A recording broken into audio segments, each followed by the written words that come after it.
Hey guys, Zelonius here. Welcome to another video on the channel. In this video today, I am going to be showing you guys one of my favorite formations that I've used in the last few years on FIFA.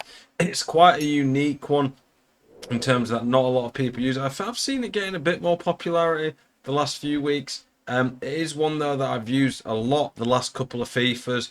So before someone starts commenting saying, "Oh, you're just copying a few other content creators," I've done tactic videos on this for the last 2 or 3 FIFAs. To be honest, it is the 4-3-3 fifth variation, the one with the centre forward. In this video, I'm going to go through my how I build it, the types of players you want, and exactly how I use it. So I'm looking forward to this one. I've played it a lot this week. I haven't played playoffs yet, but I played pretty much most of the rivals. And in rivals, I went something like 12 wins, 1 or 2 draws, and 1 or 2 losses with it. Can't remember. I didn't record the exact numbers with it. Played very well. And honestly, I really like it. Is it the best formation in the game? Probably not. Is it one of my favourite I've used? Definitely very good going forward and creates a lot of unique attacking patterns you're probably not going to see in many formations. So I'm excited to share this one with you guys. This is my team after Black Friday, if you've not seen it already. Massively improved team.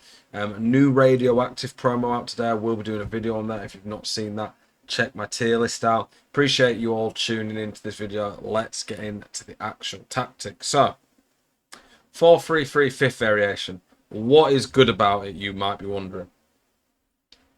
So the fact you've got 3 attackers in terms of 2 wingers and centre forward.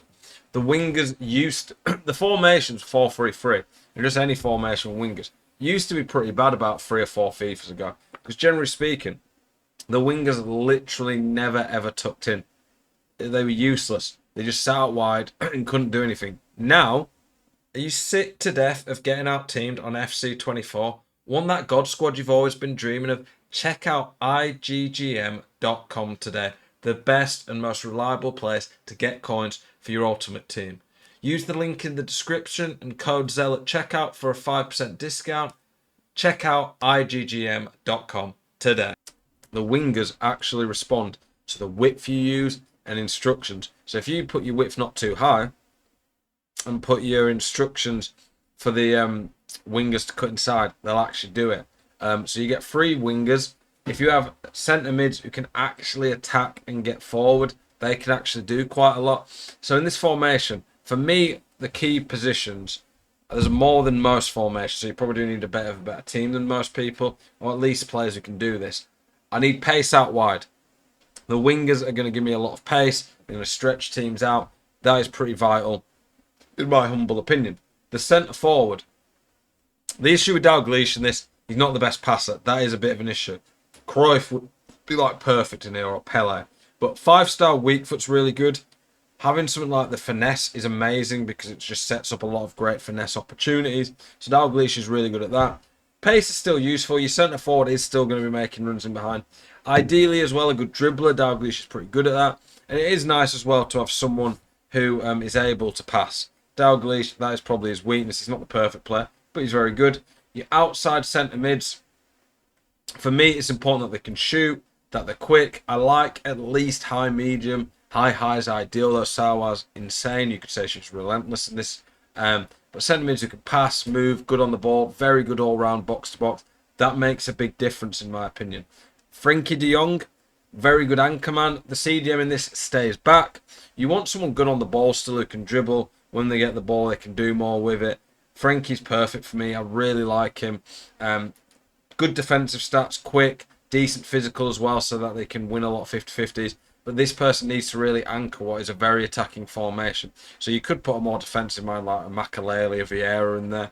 Fullbacks, I have them on to get forward. I have them on balance, but as in they get forward in the way I play. Definitely want ones who can attack. Quick, strong, good at dribbling, all the usual. Centre back to keeper, just the same. In terms of the tactics, I have 2 variations. So I have one that I start in. It's not defensive, but it's just one that I start the game in. You might notice straight away, forward runs quite different. We'll get to that. In terms of how the tactics set up though, honestly, I keep my width, depth, width in attack, players in box very similar across the board. I think for the most part, you don't need to change things too drastically here. I really just up the press when it's more for a more aggressive formation, then go 70 depth. But the big change here compared to a lot of formations around this year is forward runs. Basically means your team get forward very quickly. I put this in this formation so that outside centre mids will get forward a lot more. This formation is very, very attacking. It might leave you a little bit more vulnerable and open than a lot of other formations do. However, the thing that I really like about it is it gives you a lot of options. You at times will have Hansen, Mbappe, Dalglish, Patel, Sauer, 5 options running forwards into the box. Your fullbacks out wide.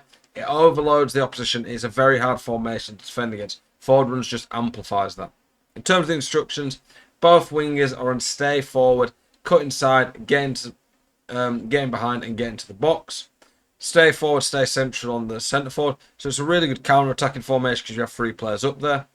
The midfielders balanced cover centre. When they're on balance, they don't get forward a crazy amount, but they get forward quite a bit. But with forward runs, they do it quite a bit more. Cut passing lanes, stay back while attacking, cover centre on the CDM. Balanced on the fullbacks. You could put balanced overlap, but I think it goes a bit too aggressive in my opinion. So I've left it on balanced overlap for now. I do quite like it though. If you wanted to go super attacking, you could maybe go join the attack overlap. But I think that is honestly a little bit overkill. But hopefully you can see just with this how it works. You get the overlapping runs from the 4 centre mids. If you want them to be even more attacking, you could get forward.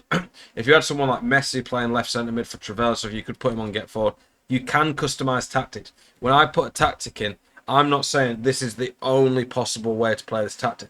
There might be sometimes some formation tactics I do where there's a pretty key thing that I'm like, okay, if you change this, it will really mess up the tactic. But I try and make tactics that are adaptable, that you guys can change up a bit. In terms of the more attacking variation, the exact same as a lot of what I do on formations. I up the press from balance to press after possession loss. This means the team get a lot more aggressive for 7 seconds after losing the ball. And I up the depth from 55 to 71.